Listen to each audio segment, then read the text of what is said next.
The intervention had been Mom's idea.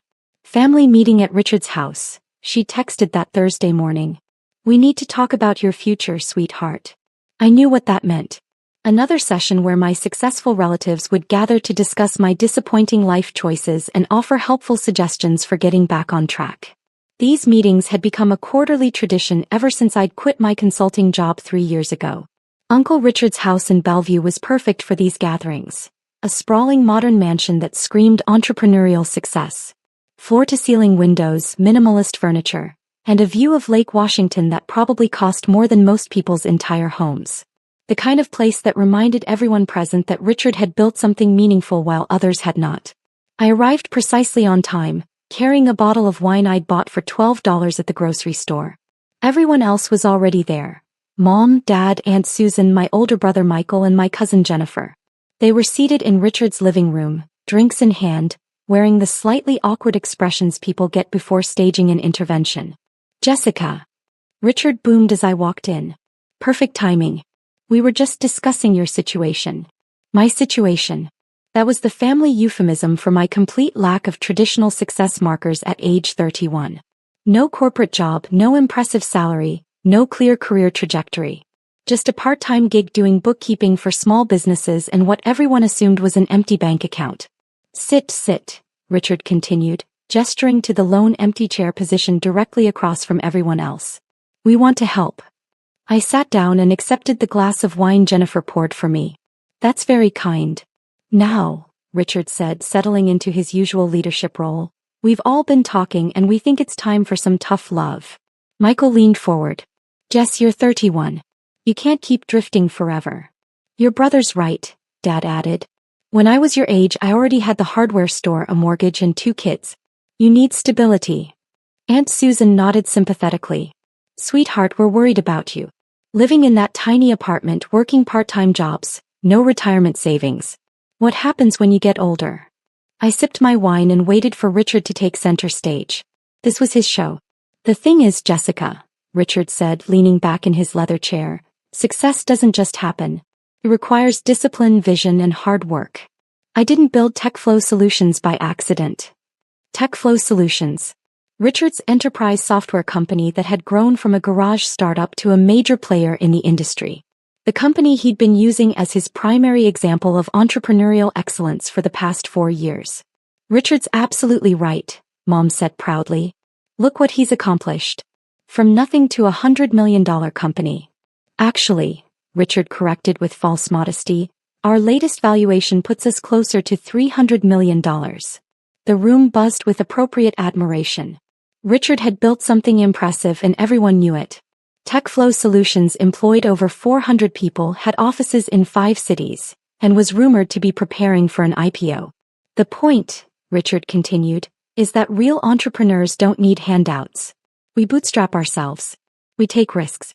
We sacrifice immediate gratification for long-term success. Jennifer nodded enthusiastically. Uncle Richard is so inspiring. He proves that with enough dedication, anyone can build something meaningful. That's exactly right, Richard said. Which brings us to you, Jessica. Here it comes. I've been thinking about your situation and I have a proposal. TechFlow is expanding our accounting department. I could create a position for you, good salary, full benefits, clear advancement track. It would give you the stability you need to start building a real future. The room was quiet, waiting for my response. This was a generous offer from a successful family member who was trying to help his struggling niece get her life together. That's incredibly kind of you, Richard. But, he said, sensing hesitation, but I'm not sure corporate accounting is the right fit for me. Michael sighed. Jess, you can't afford to be picky about fit. You need income. Your brother's right, Dad said. Sometimes you have to take jobs you don't love to build toward jobs you do love. The problem, Richard said, settling into lecture mode, is that you've never learned the discipline of entrepreneurship. Real entrepreneurs understand that success requires sacrifice. We don't have the luxury of only doing what we feel passionate about. Richard built TechFlow by working 18-hour days for 3 years, Aunt Susan added. No weekends, no vacations, just pure dedication. That's the difference between entrepreneurs and employees, Richard continued. Employees think someone owes them a paycheck for showing up. Entrepreneurs understand that you only get paid for creating value. I nodded thoughtfully. That makes sense. The harsh reality, Richard said, warming to his favorite topic, is that most people aren't cut out for entrepreneurship. They want the rewards without the risks. They want someone else to provide security while they pursue their hobbies. Like working part-time at nonprofits, Jennifer said helpfully. Exactly. Look, Jessica, there's nothing wrong with being an employee. Most people need the structure of a traditional job. The problem is when people pretend they're entrepreneurs while still expecting handouts. Handouts? I asked. Financial support from family, government programs, loans they can't repay, anything that lets them avoid the real consequences of their choices. Real entrepreneurs don't need handouts. We bootstrap ourselves. The room murmured agreement. Richard's philosophy was compelling and clearly successful. He'd built a massive company through pure determination and business acumen. The question, Richard continued, is whether you're ready to stop expecting handouts and start building something real. I think I understand. Good. So you'll consider the TechFlow position. I'll definitely think about it. Richard smiled. Excellent. I'll have HR prepare an offer letter. Starting salary would be $85,000, which is probably more than you've ever made. Actually, my investment income last year had been around $47 million, but I didn't think this was the right moment to mention that. That's very generous, I said instead. It's not generosity, Richard corrected. It's opportunity. I'm giving you a chance to prove yourself in a real business environment. The meeting continued for another hour with various family members offering additional advice about budgeting, career planning, and the importance of financial responsibility. Richard shared more stories about building TechFlow, emphasizing the themes of self-reliance and bootstrap entrepreneurship. I listened politely, occasionally asking questions that allowed Richard to elaborate on his business philosophy. By the end of the evening, everyone seemed satisfied that I'd received the guidance I needed to finally get my life together.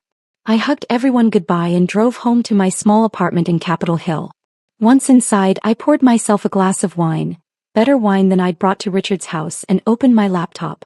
Richard's lecture about bootstrap entrepreneurship was interesting, considering that TechFlow Solutions had been built entirely with funding from anonymous investors.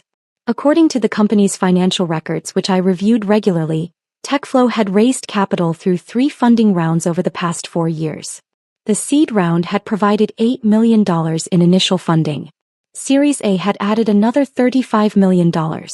The recent Series B had brought in an additional $150 million, bringing total outside investment to $193 million. The lead investor in all 3 rounds was Cascade Ventures, a private equity firm that specialized in enterprise software companies.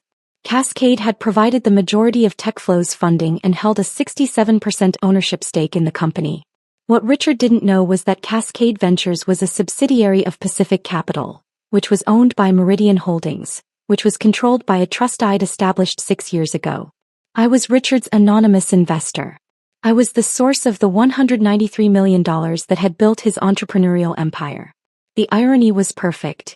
Richard's entire business philosophy was based on the importance of self-reliance and bootstrap entrepreneurship, while his company was completely dependent on outside investment capital that he believed came from institutional investors. In reality, every dollar that had built TechFlow Solutions came from me, the family member he'd just lectured about needing to stop expecting handouts. I'd first identified TechFlow during their seed round, when Richard was pitching his enterprise software concept to venture capital firms. His technology was solid, his market analysis was thorough, and his business model was scalable. The fact that he was my uncle had made me more cautious about investing, not less. I'd conducted extensive due diligence to ensure the opportunity was genuinely attractive. But as TechFlow grew and Richard's lectures about entrepreneurial superiority became more frequent, the investment had taken on a different character. Richard had always been successful even before TechFlow. His previous company had been acquired for $30 million, giving him enough personal wealth to live comfortably without working. But TechFlow had made him genuinely wealthy, and wealth had amplified his natural tendency toward lecturing family members about their life choices. The bootstrap entrepreneurship speeches had started about 2 years ago, always delivered with the confidence of someone who'd proven his business philosophy through real-world success. Richard genuinely believed he'd built TechFlow through pure determination and smart decision-making. He didn't know that every major decision had been made possible by my capital. I opened my secure email and composed a message to my wealth management team at Pacific Capital. Please schedule a call regarding TechFlow solutions. Considering changes to our investment structure. The response came back within an hour. Available tomorrow at your convenience. Current position is $193 million across 3 funding rounds. Company performance remains strong per latest quarterly reports. Strategic review requested. I scheduled the call for 2 p.m., then spent the evening reviewing TechFlow's financial statements and market position. From a pure investment perspective, the company was performing well. Revenue growth was steady, profit margins were improving, and they were gaining market share in their target segments. Richard was, objectively, a competent CEO. He'd made smart strategic decisions, hired good people, and built a valuable company. The fact that he was using that success to lecture family members about self-reliance was annoying but separate from his business competence. The next afternoon I called my portfolio manager. "Miss Chin," Patricia Williams answered. "Thank you for making time. I understand you want to discuss TechFlow solutions. I'm considering liquidating our position. The entire $193 million position? May I ask what's driving this decision?" "Strategic philosophical differences with management." "Regarding company direction? Regarding the source of their success?" Patricia was quiet for a moment. "I'm not sure I understand. The CEO has been making statements about bootstrap entrepreneurship and self-reliance that aren't consistent with the reality of how the company was funded." "Ah," Patricia said carefully. "Personal conflicts with family members can be challenging when they intersect with investment decisions. What would liquidation look like? We have several options. We could sell our position to another institutional investor, though finding someone willing to take on $193 million in secondary shares would take time. Or we could exercise our liquidation preferences under the shareholder agreement. Which would mean demanding immediate return of invested capital plus accrued returns. Given TechFlow's current cash position and debt obligations, they'd be unable to meet that requirement. So the company would face bankruptcy. Almost certainly. They're profitable but not cash-rich enough to return $193 million immediately. They'd need to find replacement funding or liquidate assets. What about Richard's personal exposure? Patricia reviewed more documents. Mr. Peterson has personal guarantees on approximately $25 million in company debt. He'd also lose his equity stake, which is currently valued at around $98 million. So he'd go from multimillionaire entrepreneur to personally bankrupt. That's correct. I thanked Patricia and told her I'd get back to her with a decision. The rational part of my brain knew this was a bad financial decision. TechFlow was a solid company with good growth prospects. Richard might be annoying, but he was building real value and employing hundreds of people. Destroying the company would hurt innocent employees and customers, not just Richard. But the emotional part of my brain was tired of being lectured about handouts by someone whose success was entirely funded by my handouts.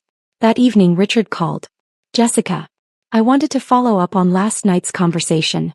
Have you thought more about the TechFlow position?" "I have," I said. "It's a generous offer." "I'm glad you think so. When can you start?" "Actually, I had a question about your bootstrap entrepreneurship philosophy." "Oh, what kind of question?" "Well, you mentioned that real entrepreneurs don't need handouts, that they bootstrap themselves. I was curious how that worked with TechFlow." "What do you mean?" "I mean, didn't you raise outside investment capital? I thought I read that the company had received funding from venture capitalists." Richard laughed. "That's different. That's strategic capital from sophisticated investors who understand the business. That's not a handout, that's a partnership." "I see. So taking money from investors isn't the same as taking handouts." "Completely different. Investors provide capital in exchange for equity and returns. They're betting on your vision and execution. Handouts are just free money with no expectations or accountability." "That makes sense. How much investment capital did TechFlow raise?"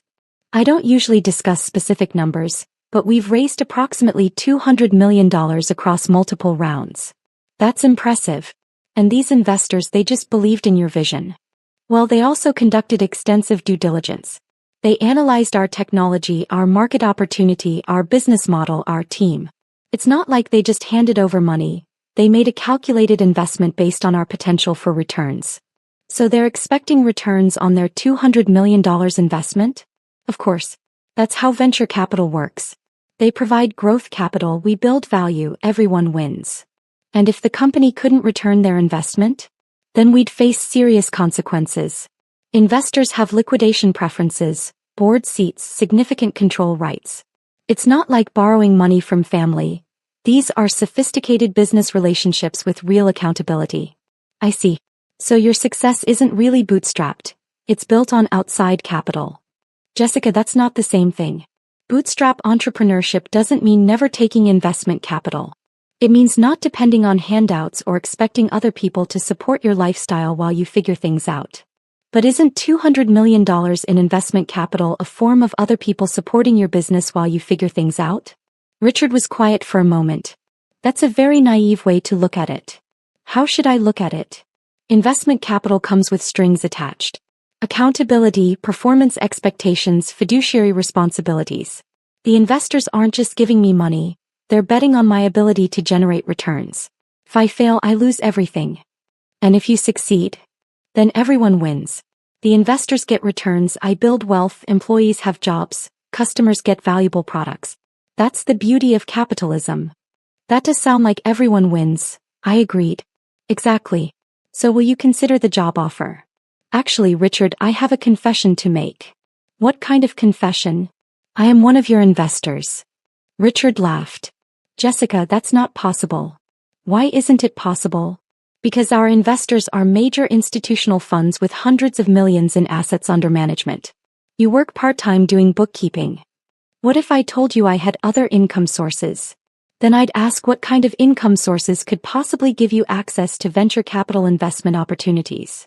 The kind that come from managing a $2.8 billion investment portfolio through various holding companies and shell corporations. The line went quiet. Jessica, that's not funny. I'm not trying to be funny. I'm trying to explain that Cascade Ventures, your lead investor, is controlled by companies that I own. That's impossible. Why is it impossible? Because you live in a studio apartment and drive a 15-year-old Corolla. I like living simply. It helps me stay focused on what matters. Jessica, you're talking about hundreds of millions of dollars. $193 million to be precise. Across your seed round, Series A and Series B funding. You can't, that's not. How would that even be possible? Stanford MBA, early investment in several tech companies that went public, strategic reinvestment of proceeds over 6 years. It's not that complicated. But you work part-time. You couldn't afford to contribute to Mom's birthday gift. I budget carefully. The $500 for Mom's gift wasn't in my monthly personal expenses budget. Jessica, if this is true, if you actually, why didn't you ever say anything? Why would I? You seemed so proud of building your business through bootstrap entrepreneurship. I didn't want to diminish your sense of accomplishment. But you let everyone, we've been treating you like someone who needs handouts. Richard was quiet for a long time. Jessica, I'm so sorry. I had no idea. If I'd known. If you'd known what? That I was wealthy? Would that have changed how you treated me? Well, I mean, it puts things in perspective. What kind of perspective? If you have that kind of money, then obviously you don't need career advice or job offers. But if I didn't have that kind of money, I would need to be lectured about bootstrap entrepreneurship? That's not. I was trying to help. You were trying to help someone you thought was unsuccessful. Now that you know I'm not unsuccessful, suddenly I don't need help? Jessica, I don't know what to say. Here's what I'm going to say, Richard. Tomorrow, Cascade Ventures will be exercising our liquidation preferences and demanding immediate return of all invested capital. What does that mean? It means TechFlow has 30 days to return $193 million or face bankruptcy proceedings. Jessica, no. Please. You can't do that. Why not? It's my investment capital. According to your philosophy, I should be able to make strategic decisions about my money without worrying about handouts to other people. That's different. That would destroy the company. It would destroy a company that was built entirely on what you call handouts from family members. Jessica, please. I'm begging you. Are you asking for a handout, Richard? I'm asking for understanding. For family consideration. The kind of family consideration you showed me when you lectured me about being a failure who expects handouts. I was wrong. I was completely wrong. You were wrong about my financial situation. Were you wrong about your philosophy? What do you mean? Do you still believe that real entrepreneurs don't need handouts? Or do you now think that handouts are acceptable when they come from family members who love you? Richard was quiet. I'll take that as an answer, I said. The liquidation papers will be filed tomorrow morning. Jessica, wait. Please. I hung up. Within 2 hours, my phone was buzzing with calls from other family members. Mom, Dad, Michael, Jennifer. All of them had heard from Richard, all of them wanting to understand what was happening. I let them all go to voicemail, then opened my laptop to draft the final authorization for Patricia. By Monday morning, TechFlow Solutions would be facing a liquidity crisis that would destroy Richard's bootstrap entrepreneurship empire. The $300 million valuation would disappear, along with Richard's reputation as a self-made entrepreneur. And I would go back to my part-time bookkeeping job, because I genuinely enjoyed helping small business owners organize their finances. The difference was that now Richard would know that his lecture about handouts had been delivered to the person who'd been providing them all along. Just like I'd told Patricia, the company would collapse exactly as predicted.